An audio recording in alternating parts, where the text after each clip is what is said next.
ബൂത്തിൽ 6 മണിക്ക് ശേഷം എന്ത് സംഭവിച്ചു? അർദ്ധരാത്രിയിൽ സ്റ്റോർ റൂമിനുള്ളിൽ എന്താണ് നടന്നത്?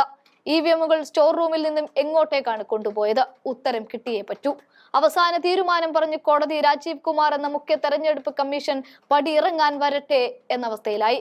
കോടതിയുടെ നോട്ടീസ്: 100 സ്ഥാനാർത്ഥികൾക്ക് മുൻപിൽ അവസാന നിമിഷം രാജീവ് കുമാർ എന്ന മുഖ്യ തെരഞ്ഞെടുപ്പ് കമ്മീഷണർ പെട്ടുപോവുകയാണ്. രാഹുൽ ഗാന്ധിയുടെ പാർലമെന്റിലെ വെളിപ്പെടുത്തലിന് പിന്നാലെ വീണ്ടും തെരഞ്ഞെടുപ്പ് കമ്മീഷൻ പ്രതിക്കൂട്ടിലാവുമ്പോൾ ഡൽഹി വിജയത്തിൽ ഒന്നും പറയാനില്ലേ എന്ന് ചോദിച്ച് വാ അടപ്പിക്കുകയാണ് തൽക്കാലം കമ്മീഷൻ ചെയ്തത്. അവിടെയാണ് 100 സ്ഥാനാർത്ഥികൾ കോടതി കയറിയിരിക്കുന്നത്. മഹാരാഷ്ട്രയ്ക്ക് പുറത്തു നിന്ന് വലിയ തോതിൽ വോട്ടർമാരെ എത്തിച്ചും അന്യസംസ്ഥാന തൊഴിലാളികളെ വോട്ടർ പട്ടികയിൽ ഉൾപ്പെടുത്തിയും ക്രമക്കേട് നടത്തിയെന്ന സംശയം നേതാക്കൾ പ്രകടിപ്പിക്കുന്നുണ്ട്.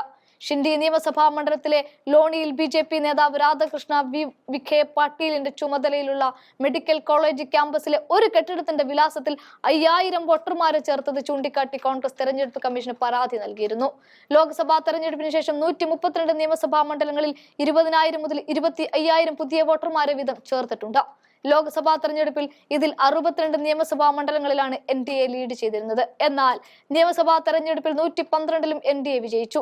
ഈ സാഹചര്യത്തിലാണ് വോട്ട് ചെയ്തവരുടെ വിശദാംശങ്ങൾ തെരഞ്ഞെടുപ്പ് കമ്മീഷൻ പരസ്യപ്പെടുത്തണമെന്ന് കോൺഗ്രസ് ആവശ്യപ്പെട്ടത്. വൈകിട്ട് 6-ന് പോളിംഗ് സമയം അവസാനിച്ച ശേഷം 75 ലക്ഷത്തോളം വോട്ടുകൾ പോൾ ചെയ്തതിന് സംശയം ഉന്നയിച്ചു. വൈകിട്ട് 6-ന് പോളിംഗ് സമയം അവസാനിച്ച ശേഷം 75 ലക്ഷത്തോളം വോട്ടുകൾ പോൾ ചെയ്തതിൽ സംശയം ഉന്നയിച്ച് മുംബൈ നിവാസി നൽകിയ ഹർജിയിൽ കഴിഞ്ഞയാഴ്ച ബോംബെ ഹൈക്കോടതി കേന്ദ്ര തെരഞ്ഞെടുപ്പ് കമ്മീഷൻ നോട്ടീസ് അയച്ചിട്ടുണ്ടായിരുന്നു. 95 മണ്ഡലങ്ങളിൽ പോൾ ചെയ്ത വോട്ടുകളും എണ്ണിയ വോട്ടുകളും തമ്മിൽ അന്തരമുണ്ടെന്നും പരാതിയിൽ പറയുന്നുണ്ട്. ഇവിടെയൊക്കെ മുഖ്യ തെരഞ്ഞെടുപ്പ് കമ്മീഷണർ ഇനി ധ്യാനത്തിലിരിക്കാനും ജീവകാരുണ്യ പ്രവർത്തനങ്ങൾക്കും വേണ്ടിയിട്ട് പടിയിറങ്ങും മുമ്പാണ് കോടതിയുടെ വക അടുത്ത അടി.